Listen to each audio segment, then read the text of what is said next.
La joie des militants d'Emmanuel Macron et de Marine Le Pen, la déception dans le clan Fillon et Mélenchon, retour sur le premier tour de la présidentielle à Lyon. Et puis l'OL qui perd sa 4e place après sa défaite face à Monaco hier soir.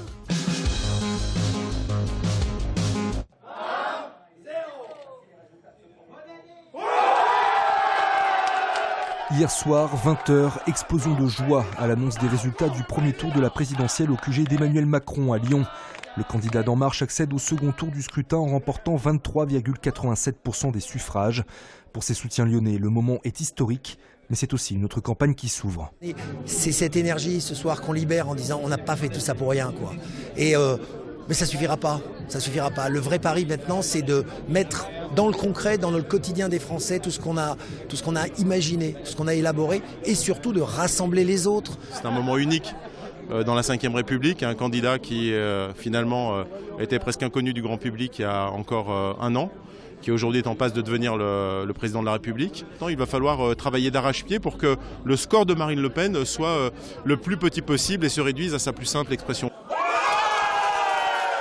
Même moment, même scène, cette fois-ci à Perrache, à la permanence du Front National du Rhône. La candidate frontiste Marine Le Pen accède au second tour avec 21,43% des voix. C'est vraiment deux choix de civilisation qui vont s'opposer. Le choix d'une candidate patriote qui croit à la nation, qui pense que la nation protège les peuples. Et puis effectivement, le candidat de la finance, des banques, de la mondialisation heureuse. Je pense qu'aujourd'hui, la vraie campagne débute, la campagne de fond, la campagne du vrai projet qui n'a pas été suffisamment explicité ou en tout cas précisé aux Français. Les deux partis disposent donc désormais de 2 semaines pour tenter de convaincre pour le second tour de la présidentielle.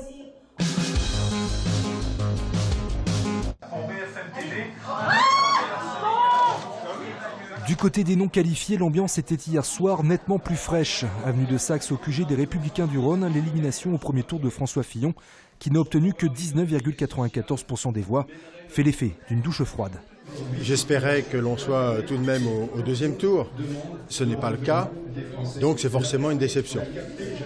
Voilà, cela dit, on prend les résultats comme ils sont. Le peuple s'est prononcé et il faut respecter sa décision. Aujourd'hui, une grande partie de la droite et du centre a l'impression que cette élection leur a été volée. Il y a un 3e et un 4e tour qui s'appelle les élections législatives. Et je pense que là, ils pourront s'exprimer très clairement. Chez les Républicains, on pense à l'avenir, donc comme chez les militants de la France Insoumise, dont le candidat Jean-Luc Mélenchon est arrivé en 4e position avec 19,62% des suffrages. Et une défaite, c'est toujours une déception. Après, on a quand même doublé nos scores par rapport à 2012. Donc ça, c'est déjà une réussite. Et on a vraiment la France Insoumise, le mouvement qu'a créé Jean-Luc Mélenchon, c'est vraiment un mouvement qui s'est ancré dans le pays. Et ça annonce quelque chose de prometteur pour la suite. Par exemple, avoir des députés qui vont résister soit face au libéralisme de Macron ou soit à la xénophobie de Marine Le Pen. Dans les deux camps, rendez-vous est donc donné pour les élections législatives les 11 et 18 juin prochains. Retour sur ce premier tour de l'élection présidentielle qui s'est déroulé dans un contexte un peu particulier. Doit-on y voir un lien de cause à effet? Toujours est-il que la participation est en baisse par rapport à 2012. Dans le Rhône, le taux d'abstention est de 21,56%, soit 3 points de plus que lors de la dernière consultation.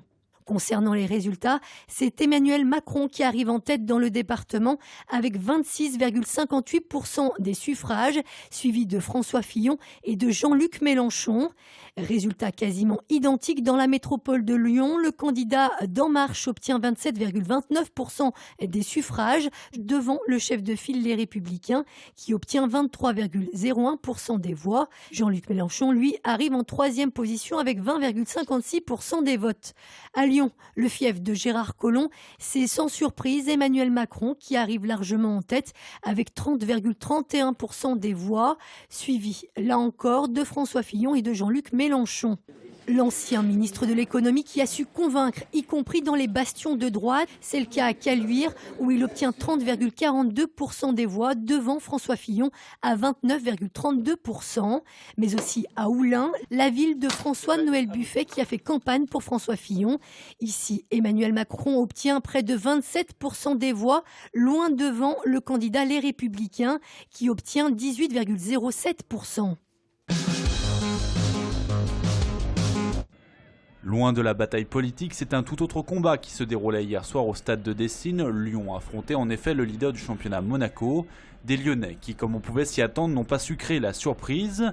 Toujours diminué avec un Lacazette encore absent de la feuille de match, l'OL a surtout pêché par son inconstance durant la rencontre. Je pense qu'on a raté notre entame de match, notre première mi-temps. On a mis beaucoup plus d'impact en deuxième mi-temps et beaucoup plus de qualité dans notre jeu. On a souvent deux visages d'une mi-temps à l'autre. Voilà, c'est ce qui nous a fait défaut tout au long de cette saison. Une défaite qui coûte cher aux hommes de Bruno Genesio qui perdent ainsi leur 4e place au classement et aussi leur ticket d'entrée pour les poules d'Europa League 2018. On a encore notre destin complètement entre nos mains. Donc oui, c'est un coup d'arrêt, c'est un coup dur. On souhaitait récupérer la 4e place. Maintenant, on a eu face à nous une des meilleures équipes du championnat, probablement peut-être même le futur champion. Donc c'était difficile.